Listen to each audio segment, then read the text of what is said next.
Наверное, будем привязаны к России, и экономика будет стагнировать вслед. Все.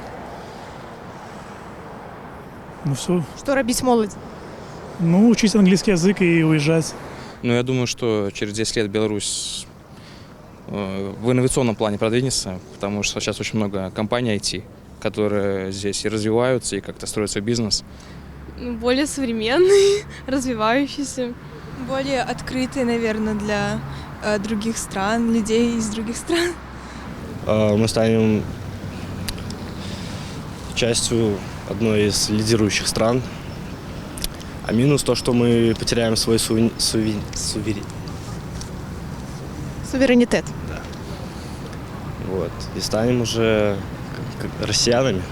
Ну, надеюсь, будут строиться дальше. То есть будет более современный, так скажем. Может, что-то на Японию будет смахивать. Будем стараться. Потому что мы ж молодежь, мы ж как бы строимся. Ну, я бачу незалежний Беларусь. То есть, что будет все добре.